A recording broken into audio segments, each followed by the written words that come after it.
নমস্কাৰ, স্বাগতম জনাইছোঁ, সেৱা জনাইছোঁ। আজি আপোনালোকৰ এটা ভিডিঅ' আপডেট দিবলৈ ওলাইছোঁ।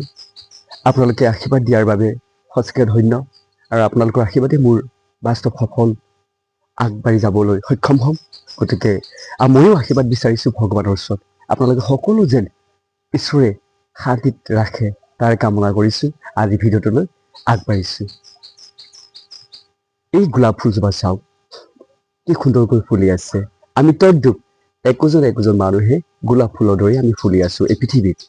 গতিকে আমাৰ ভক্তিবোৰ কেনেকৈ কাটা খাই যায় তাকে ক'বলৈ আগবাঢ়িছোঁ। আমি যদি কাৰোবাক হিংসা কৰোঁ, সমালোচনা কৰোঁ, তেতিয়া আমাৰ ভক্তিবোৰ কাটা খাই যায়।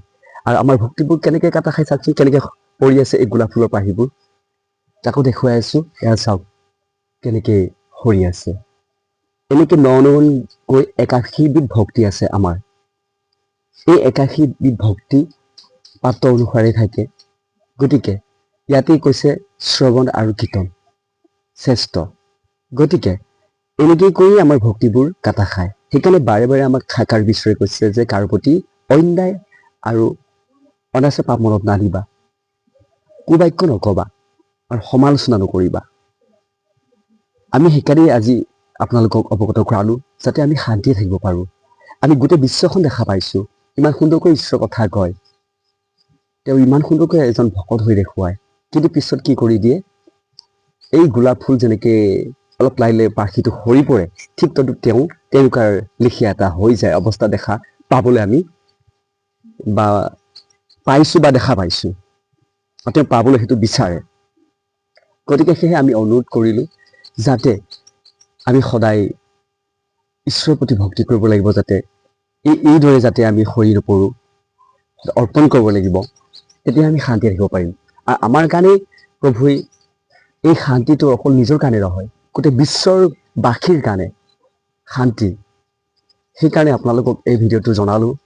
আৰু আপোনালোকক বাৰে বাৰে কৈছোঁ, আমি এই পৃথিৱীত সকলোৱে কি নকৰোঁ, দিনে ৰাতিয়েতো একাষাৰ কৰি ঈশ্বৰৰ কথাই কৈ থাকোঁ বা ভাগৱতে গাই থাকোঁ। তাৰ স্বত্বেও আমি কিয় বুজি নাপাওঁ যে ঈশ্বৰ আহিল কথাটো। সেইকাৰণে আজি আপোনালোকক ক'বলৈ আগবাঢ়িছোঁ, ঈশ্বৰ আহিল, আৰু ঈশ্বৰে আহি আমাক সুন্দৰকৈ ধৰ্মত ৰীতি নীতিত কেনেদৰে থাকিব লাগে আমাক তাকো কৈ আছে। গতিকে সেয়েহে আজি এই ভিডিঅ'ত অৱগত কৰাইছোঁ আৰু ক্ষমা জনাইছোঁ, অনুৰোধ জনাইছোঁ। আমি যাতে ঈশ্বৰ ধৰ্মৰখিনি আগ্ৰহেৰে, সৎভাৱেৰে, পৰিপূৰ্ণতাৰে যাতে ৰাখি আগুৱাই যাব পাৰোঁ।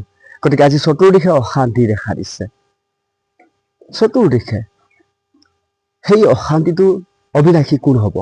ঈশ্বৰৰ ওচৰত আমি কান্দিব লাগিব, তেতিয়াহে আমি শান্তি থাকিব পাৰিম। গতিকে আপোনালোকক কথাষাৰ ক'লোঁ আৰু ক্ষমা বিচাৰিছোঁ। আমি কেৱল নিমিত্তহে, আমাৰ নিজৰ শক্তি নাই। ধন্যবাদ থাকিল। শান্তিয়ে থাকক। আপোনালোকৰ শান্তি, আমাৰ শান্তি, বিশ্বৰ শান্তি।